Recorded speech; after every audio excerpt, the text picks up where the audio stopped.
AI camera প্রযুক্তি চালুর মধ্য দিয়ে রাজধানীর সড়ক ব্যবস্থাপনা আমূল বদলে দিচ্ছে পুলিশের ট্রাফিক বিভাগ। পরিকল্পনা রয়েছে আগামী 6 মাসের মধ্যে ঢাকার 500টি সিগন্যাল বা মোড়ে এই প্রযুক্তি চালু করার।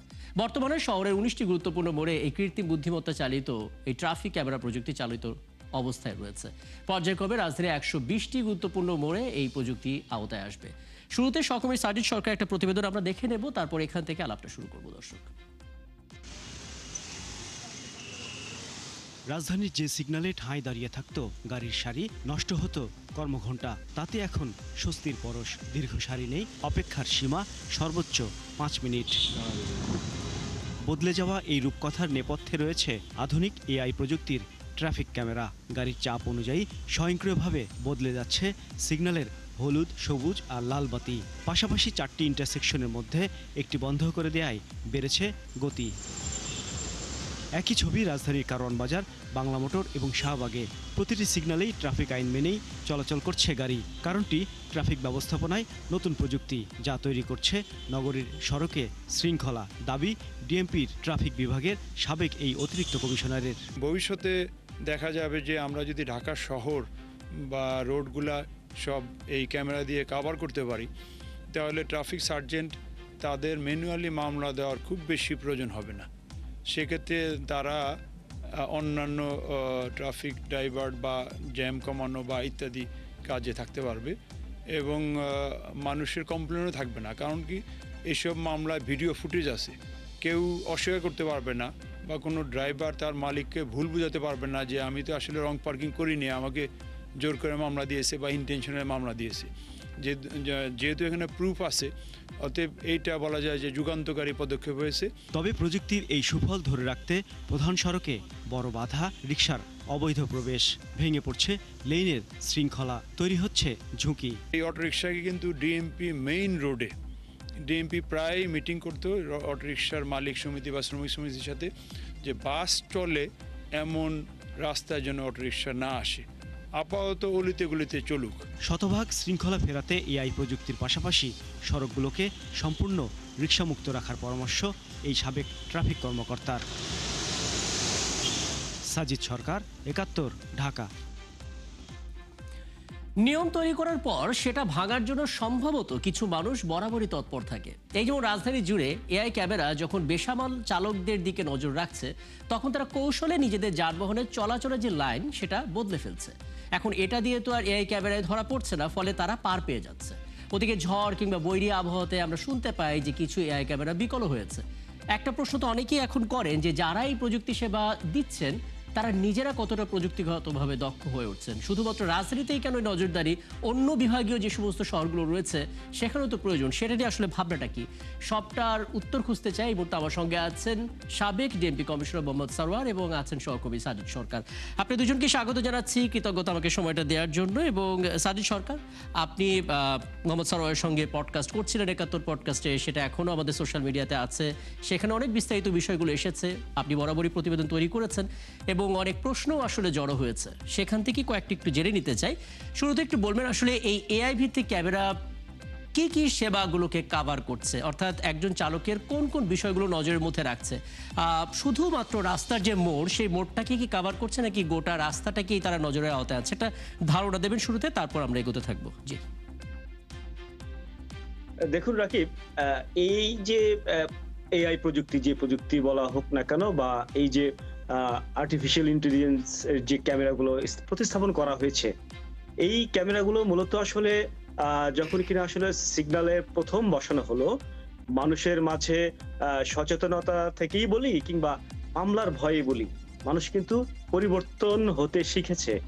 এবং পরিবর্তন হতে হতে কিন্তু আমাদের মানুষের যে একটা প্রবণতা থাকে নিয়ম ভাঙার, সেই নিয়ম ভাঙার প্রবণতা দিন দিনে সেটাও কিন্তু কমতে শুরু করেছে। সেটি আসলে মামলার ভয়ে তারা নিজেরাই সচেতন হয়ে দাঁড়াচ্ছে।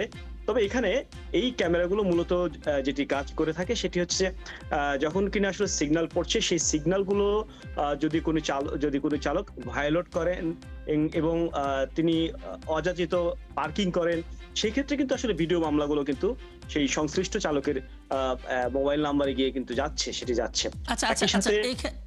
আচ্ছা শেষ করুন আপনি, তারপরে বলছি। জি, একই সাথে চালকদের কিন্তু আসলে সিট বেল্ট পরার বিষয়ে কিন্তু এই সতর্কতা, চালক আচ্ছা। এবং তার পাশের যিনি বসবেন তাকে কিন্তু সিট বেল্ট পরার বিষয়ে কিন্তু সেটিও সচেতনতা করা হচ্ছে। কেননা এই সিট বেল্ট কিন্তু অনেক গুরুত্ব রাখে দুর্ঘটনার কারণে, সেই কারণে সেটিও কিন্তু লক্ষ্য রাখা হচ্ছে মানে ট্রাফিকদের পক্ষ থেকে, যার ফলে কিন্তু আমরা দেখছি যে ট্রাফিক সার্জেন্টদের যে আগের যে কাজ সেই কাজটা কমে এসেছে। তারা এখন শৃঙ্খলার কাজে, অর্থাৎ যদি কোনো ফিটনেসবিহীন গাড়ি বা শৃঙ্খলা নষ্ট করছে সেই সমস্ত যানবাহনগুলো নিয়ে কিন্তু তারা সময় দিতে পারবে, যেটি কিন্তু আসলে এর আগে সময় ছিল না। বুঝতে তবে পারছি। আমি সাজিদ, বলবো একটা এখানে বিষয় একটু যুক্ত করবেন। ধরুন আমরা সাধারণত সনাতন পদ্ধতিতে যে সমস্ত জরিমানাগুলো করা হতো, একজন চালককে একবার জরিমানা বা চালান কাটা হলে দ্বিতীয়বার আসলে ওই অপরাধের জন্য কাটা হতো না নির্দিষ্ট সময়ের মধ্যে। এখন কেউ যদি রাস্তায় ধরুন সিট বেল্ট বাঁধছে না, তার মোবাইলে একটা SMS এলো, নিশ্চয়ই সাথে জরিমানার বিষয়টা এলো, দ্বিতীয়বার তিনি যখন সিট বেল্ট পরছেন না, সেই একই SMS কি তিনি পাবেন নাকি টাকাটা দেওয়ার পর নতুন করে? জি। আইনি বিষয়গুলো এখানে আছেন আমাদের যেহেতু ডিএমপি সাবেক কমিশনার, একই সাথে কিন্তু তিনি আমরা দেখেছি 2024 থেকে 2025 সালে তিনি এই ট্রাফিকে যে অভাবনীয় সফলতা দেখিয়েছেন, জি। তার অন্যতম কারণ আপনি দেখবেন রাকিব, সেটি হচ্ছে কাকলি বনানী মোড় এবং বিজয় সরণি। এই কাকলি বনানী সিগন্যালটি মানুষের জন্য এতটাই দুর্ভোগ ছিল, সেটি কিন্তু তিনি কাটিয়ে উঠেছেন। আমরা বুঝতে তার পারছি। কাছ তাহলে থেকে আমি এই একটু আইনি শোনার বিষয়গুলো চেষ্টা জানবো। করি তার কাছ থেকে। মোহাম্মদ সরওয়ার, প্রথমত আপনি ডিএমপি কমিশনার হিসেবে কাজ করেছেন এবং তারও আগে আপনি ট্রাফিক বিভাগে অতিরিক্ত কমিশনার হিসেবে ছিলেন। তার মানে যানবাহনে যে শৃঙ্খলা এবং একই সঙ্গে অপরাধ, দুটো জিনিস নিয়ে আপনি কাজ করেছেন। আশা করি এই আলাপে দুটো বিষয় নিয়ে আমরা কথা বলতে পারবো। শুরুতে ছোট করে দুটো পয়েন্ট একটু বলবেন। প্রথমত, চালকরা যে AI ক্যামেরা মানে ফাঁকি দিয়ে তারা যে লেন পরিবর্তন করে ফেলছে, সেটা আর ওই ক্যামেরা ধরা পড়ছে না, পার পেয়ে যাচ্ছে, এমন একটা কথা আমরা শুনতে পাচ্ছি। এর কি কোনো সলিউশন আপনারা দিতে পারছেন কিনা? এবং দ্বিতীয়বার হচ্ছে যে প্রতিটা মোড়ে মোড়ে যদি অনিয়ম করে একসাথে আসলে সেই বারবার জরিমানাটা করা হবে কিনা, সেটা আসলে কিভাবে মনিটরিংটা হচ্ছে? জি।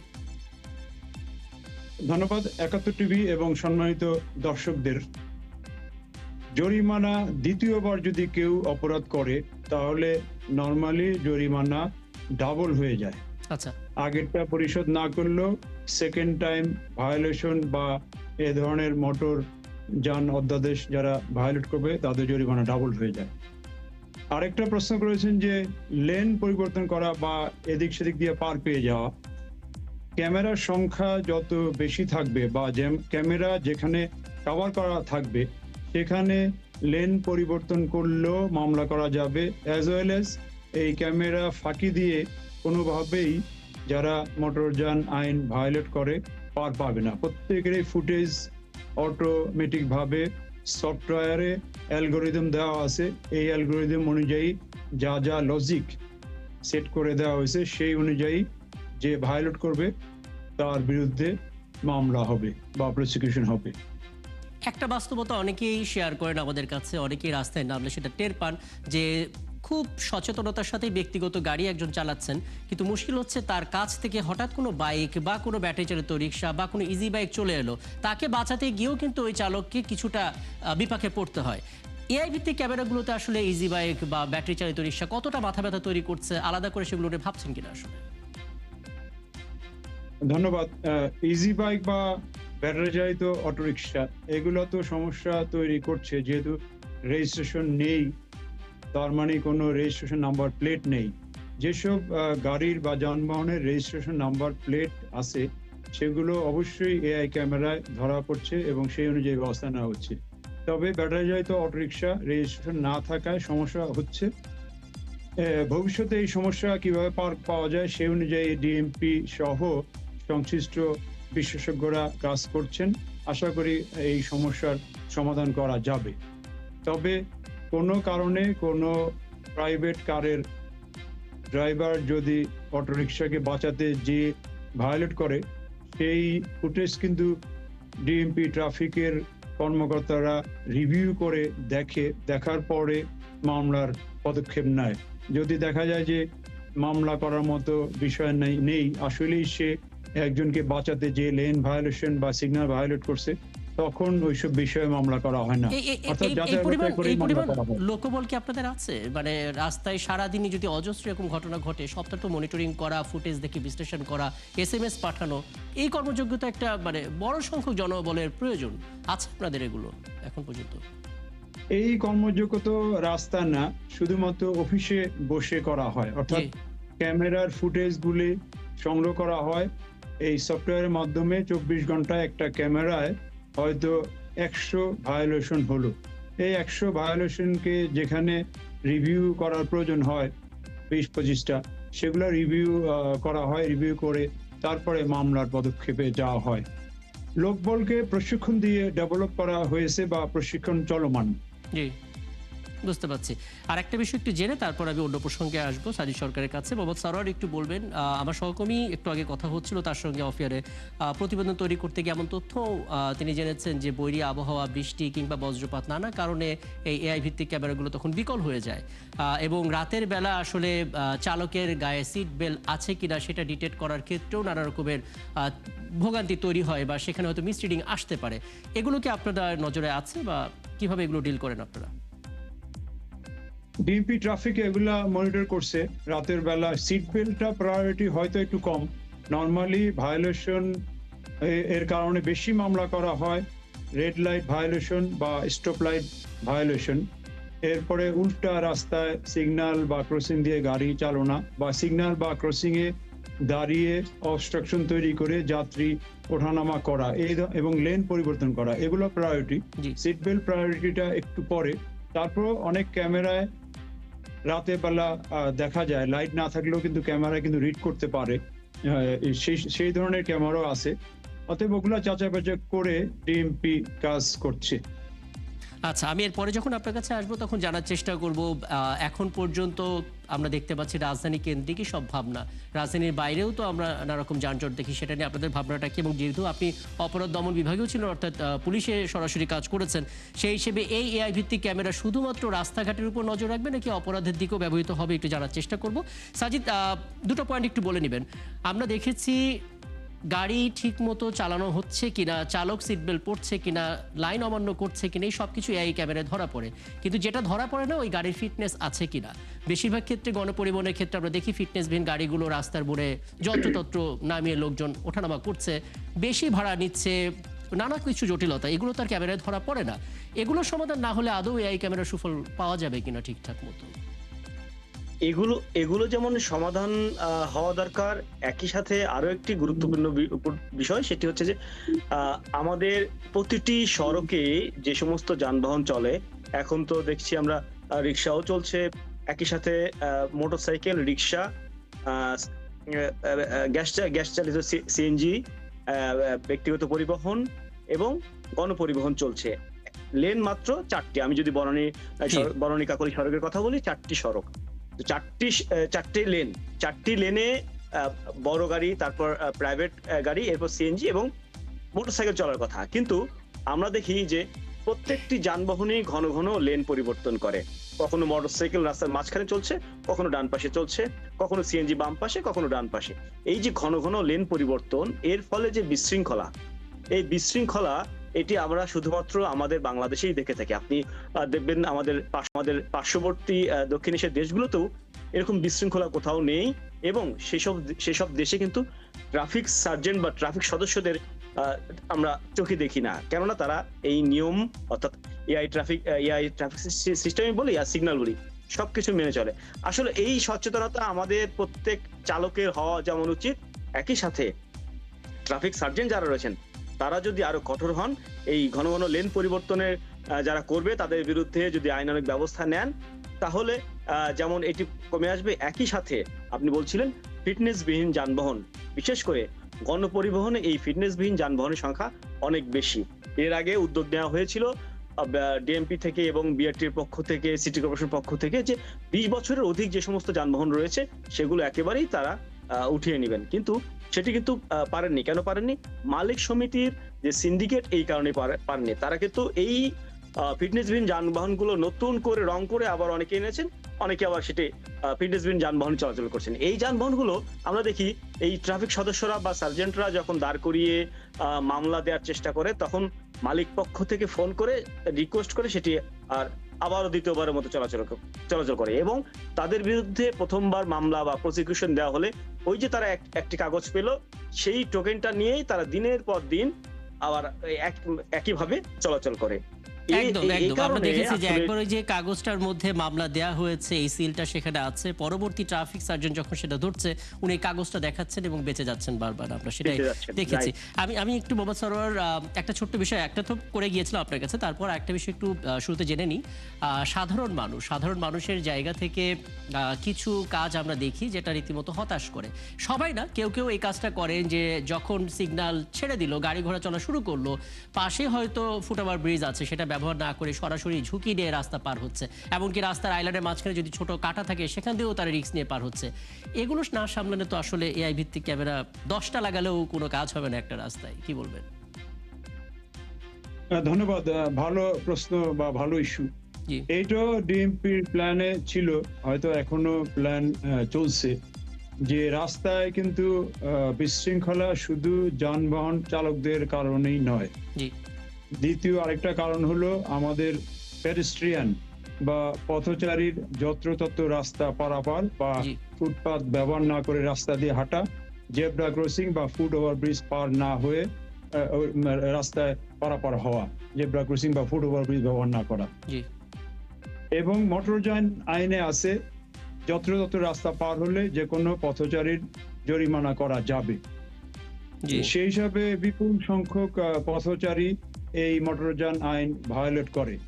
ডিএমপি ট্রাফিকের পরিকল্পনা ছিল, হয়তো কাজ চলছে এখন, জেব্রা ক্রসিং বা ফুট ওভার ব্রিজ ছাড়া অন্য জায়গা দিয়ে যদি রাস্তা পারাপার হয় বা রাস্তা চলাচল করে, তাহলে এই ক্যামেরা, পিটিজেড ক্যামেরা বা pan tilt zoom camera high পাওয়ারের, এই ক্যামেরায় ওইসব পথচারীদের ছবি বা ফুটেজ ধারণ করে এনআইডিতে যে ছবি আছে, এনআইডি জি। হতে তাদের ছবি ম্যাচ করে তাদের ঠিকানা বের করে ওই ঠিকানায় তাদের জরিমানা পাঠানোর প্রক্রিয়া করা সম্ভব।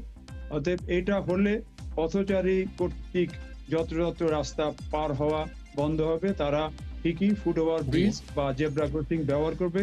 এমনকি জেব্রা ক্রসিং এ যখন তাদের সবুজ বাতি জ্বলবে তখনই তারা পার হবে, সব আসলে সময় এই পার হবে না, লাল পরিকল্পনা বাতি সত্যি সময় পার হবে প্রশংসনীয় না। মোহাম্মদ সরোয়ার, যদি এমনটা করা যায় সেটা দুর্দান্ত একটা ব্যাপার হয়।